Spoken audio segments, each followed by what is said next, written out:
चलो देखो क्या पढ़ रहे हैं हम लोग, गोलीय दर्पणों के लिए किरण आरेखों की बनावट। पेज नंबर कितना है?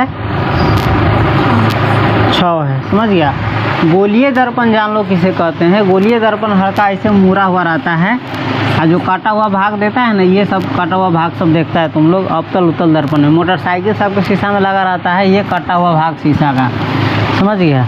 फिर छोड़ो, एगो होता है गोलीय दर्पण और एगो होता है समतल दर्पण। तो हम तुमको बता दिए थे ये कौन दर्पण है? समतल दर्पण है। अति होटल सब में चाहे सैलून सब में कौन दर्पण लगा रहता है? समतल दर्पण, क्योंकि इसका पूरा जो तल है ना एक बराबर प्लेन है। गोलीय दर्पण का प्लेन नहीं रहता, ये मुड़ा हुआ रहता है हल्का चूड़ी की तरह। समझ गया। तो गोलीय दर्पण में कौन कौन दर्पण आ जाता है? अवतल दर्पण आ जाता है और अवतल दर्पण आता है और उत्तल दर्पण आता है। गोलीय दर्पण में कौन कौन दर्पण आ जाता है? अवतल दर्पण और उत्तल दर्पण। अवतल दर्पण में बताए थे बाहर से पेंट हुआ रहता है। जैसे गेंद को काटो एक जगह से और बाहर से पेंट कर दोगे तो बन जाएगा अवतल, और अंदर से पेंट कर दोगे, अंदर वाला भाग ये ना रहता है तरी में, इसको पेंट कर दोगे तो बन जाएगा उत्तल। खैर गेंद की बात नहीं करें, ऐसा शीशा का बनाएगा तब बनेगा। समझ गया। जा कला मिटा दिए। बाहर से पेंट किया रहता है तो क्या बनता है? अवतल, और अंदर से पेंट किया रहता है तो उत्तल। समझ गया। तो गोलीय दर्पणों के लिए किरण आरेखों की बनावट। कौन आरेखों की बनावट? किरण। चलो गोलीय दर्पण बनाते हैं। ये कौन दर्पण है? अवतल दर्पण है। क्यों? बाहर से पेंट किया हुआ है। और ये उत्तल दर्पण है। क्यों? क्योंकि ये अंदर से पेंट किया हुआ है। ये शीशा है। कौन सी है? शीशा। समझ गया। तो इसमें किरण आरेखों की बनावट को हम जानेंगे। किरण आरेख जानता है ना, यही इसकी बनावट जानेंगे। एगो वस्तु से जो है ना प्रकाश हर अंग से निकलता है, उसके हर पार्ट से निकलता है, लेकिन सुविधा के लिए समझने के लिए हम कोई 2 किरण लेंगे। चलो अब पढ़ते हैं, किताब में पढ़ सकता है। यहाँ से क्या लिखा हुआ है? गोलीय दर्पण अपने सामने रखे प्रदीप्त वस्तुओं के प्रतिबिंब बनाते हैं। गोलीय दर्पण किसका प्रतिबिंब बनाते हैं? प्रतिबिंब कहने का मतलब फोटो। किसका फोटो बनाते हैं? इसके सामने। इधर से ना देखने वाला है इसमें, तो इधर से देखने वाला एगो तो मुख्य अक्ष होता है ना दोनों में, याद है? इसको प्रधान अक्ष भी कहा जाता है दर्पण के मध्य। किधर से? चल इधर से तो प्रकाश प्रवेश नहीं करेगा, तो ही पड़ेगा। ठीक है। हाँ, तो मुख्य अक्ष होता है। तो गोलीय दर्पण अपने सामने रखे वस्तु के क्या बनाते हैं? प्रतिबिंब बनाते हैं, यानी फोटो बनाते हैं। कौन वस्तु के? प्रदीप्त वस्तु से, यानी जिस वस्तु से प्रकाश निकलता है। समझ गया।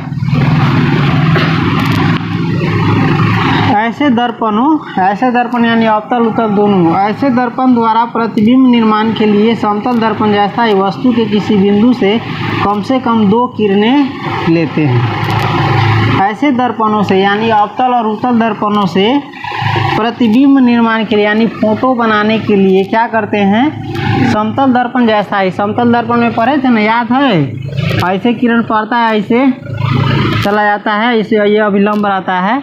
तो उसी प्रकार से देख रहा है, समतल दर्पण है। काला समतल है, काला की सीधा सरल रेखा प्लेन है।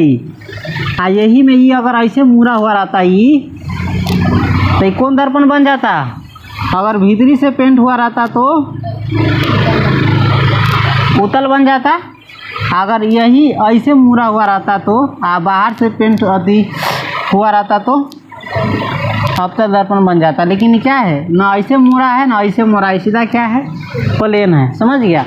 तो समतल दर्पण जैसा ही हम क्या लेते हैं? कोई 2 किरण आरेख लेंगे। किसी वस्तु से बहुत किरणें निकलती है, लेकिन समझने के लिए क्या किरण लेंगे? 2 लेंगे। समझ गया।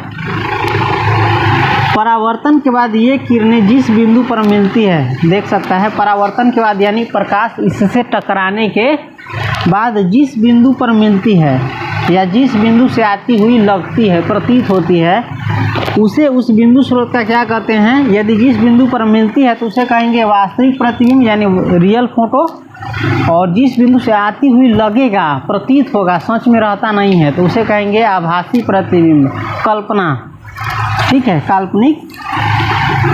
इस तरह एक एक बिंदु को लेकर वस्तु के पूरे प्रतिबिंब की रचना की जा सकती है। जैसे कोई लड़का है ना, है ना, है कि नहीं है?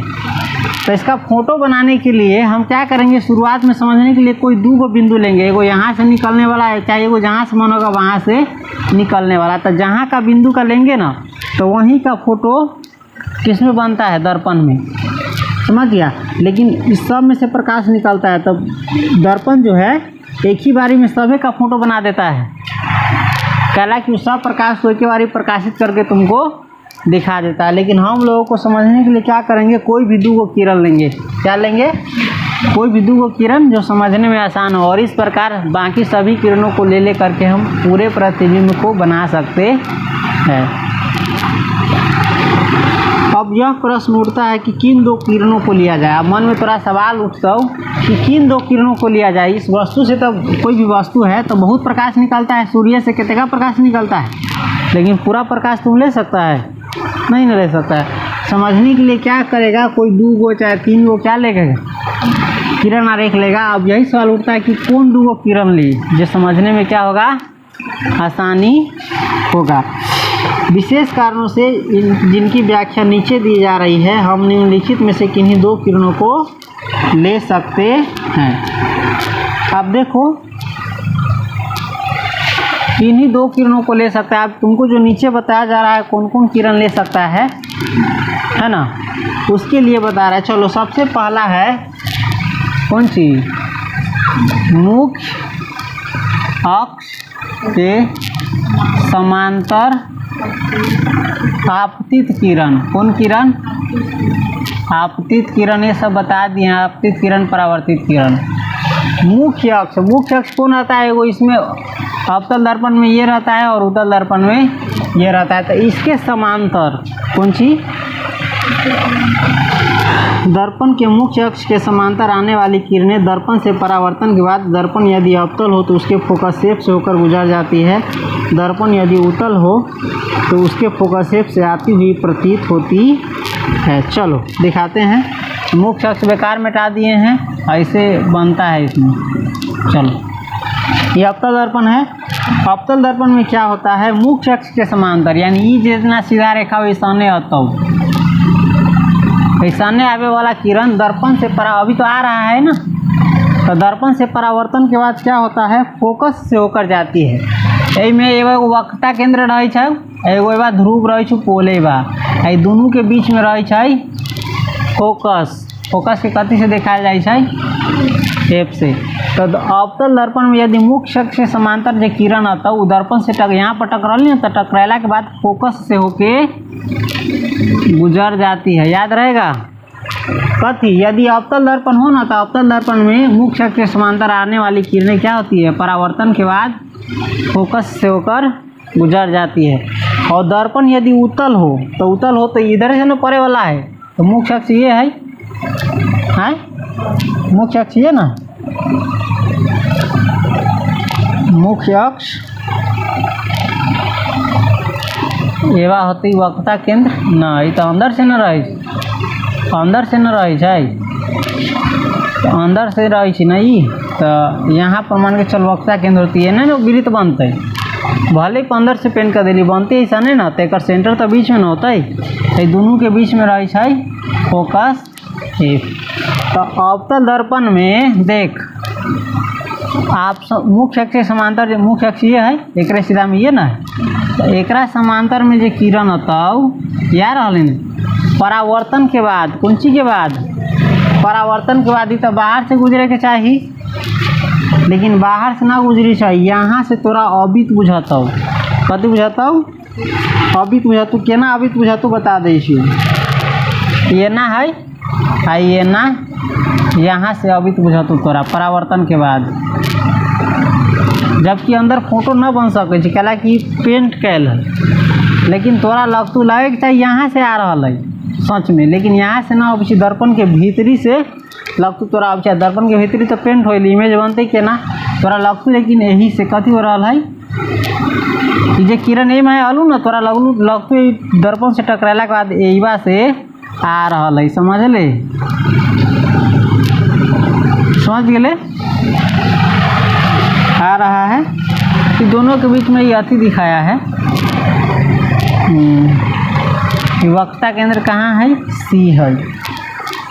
वक्रता केंद्र कहाँ है? वक्रता केंद्र के दिखैले हैं ऐसा नहीं तो लगता हाँ, दोनों के बीच में ही परावर्तन कोण बनता है। जितना कोण यहाँ बनल को ना उतने कोण यहाँ से बना होकर उजड़ जाता है।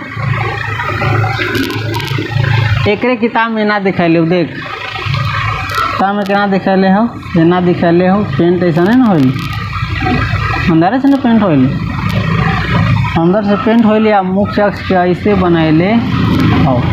दर्पण कहाँ से पड़ता है? इधर से आपतित किरण पड़ता है, मुख्य अक्ष ये ना है, अब मुख्य अक्ष से आपतित किरण पड़ता है, यहाँ से तोरा लगू फोकस से कथी हो रहा है, आ रहा है, यहाँ फोकस मान ले, वक्रता केंद्र यहाँ सी मान ले, यहाँ पी मान ले, यहाँ से तोरा लगतु किरण कथी हो रहा है,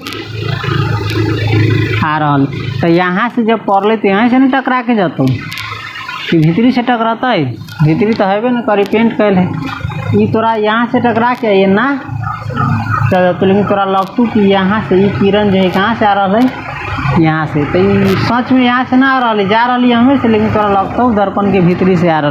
तो जब ये ना लगता हो तो एक कैसे आभासी प्रतिबिंब, यही में बनती रियल फोटो, यही में बनता है आभासी। चलिए वक्रता केंद्र के मिला दिले, कुछ नहीं कन्फ्यूजन हो गया, समझ गए। तो याद रखिए दर्पण यदि अवतल हो तो चलो तो इसमें याद रखने वाली क्या चीज़ है, बोलिए दर्पण में मुख्य अक्ष के समांतर आने वाली किरण क्या होती है? दर्पण यदि अवतल हो तो फोकस से होकर देखिए ये ना आले है ना गुजर गई। आ दर्पण यदि उत्तल हो, कौन दर्पण है? उत्तल दर्पण है। यदि उत्तल दर्पण हो तो ये मुख्य के समांतर जो आने वाली किरण होती है दर्पण से परावर्तन के बाद फोकस से आती हुई प्रतीत होती है, यानी फोकस से अवबित हुए तोरा लगता हो, समझ गए। एगो किरण समझ गए तोरा कल ना कौन दो किरण के लेवे के मतलब फोटो बनावे के लिए किन दो किरणों को लिया जाए, तो एगो इसमें बता दिया तुमको मुख्य अक्ष से समांतर आने वाली किरण। अब तुमको बताएगा कई को बताएगा, इसमें से जो भी तुमको मन होगा ले सकता है। दूसरा बताएंगे फोकस की दिशा में आपतित किरण, किसके दिशा में?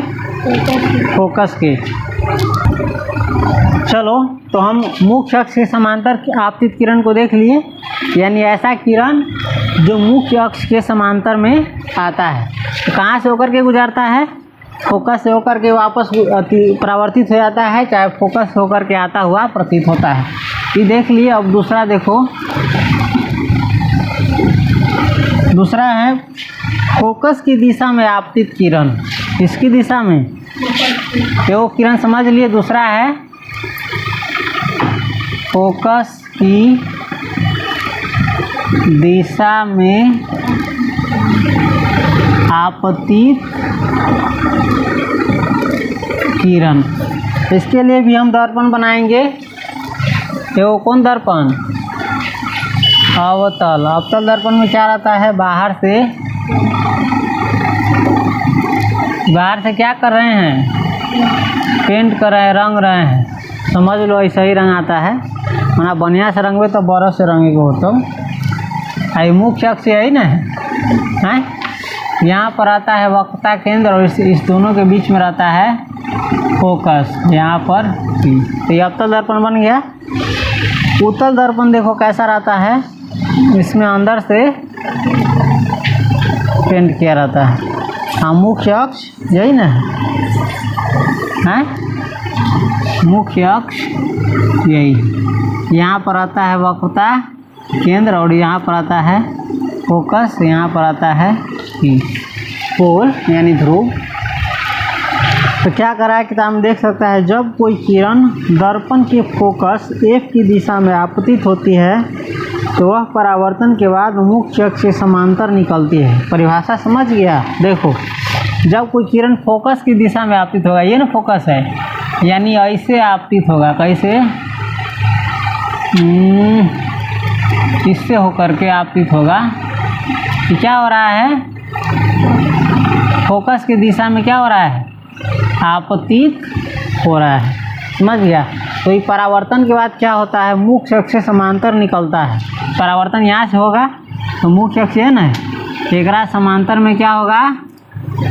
निकल जाएगा। परावर्तन हुआ, देख रहा है? ये बताया अभिलंब बना रहा है। ये क्या रहता है कि जितना कोण यहाँ बनाया ना उतने कोण बनाते हुए निकल जाएगा। तो जब कोई किरण फोकस की दिशा में यानी फोकस से होकर के आता है तो कहाँ से होकर के निकल जाता है? मुख्य अक्ष से समांतर, यानी मुख्य अक्ष है ना, ये जेना सीधा उतना सीधा निकल जाता है। याद रहेगा? किताब में से देख करके याद रखना, ये पढ़ा रहे हैं, ठीक है? फोकस की दिशा में आपतित किरण, इस परिभाषा को याद कर लेना, ठीक है? जब कोई किरण दर्पण के फोकस F की दिशा में आपतित होती है तो परावर्तन के बाद दर्पण के मुख्य अक्ष से समांतर निकलती है। ये तो अवतल दर्पण के लिए था, है ना? उत्तलो दर्पण में सही होगा, फोकस की दिशा में आपतित होगा। फोकस कहाँ है?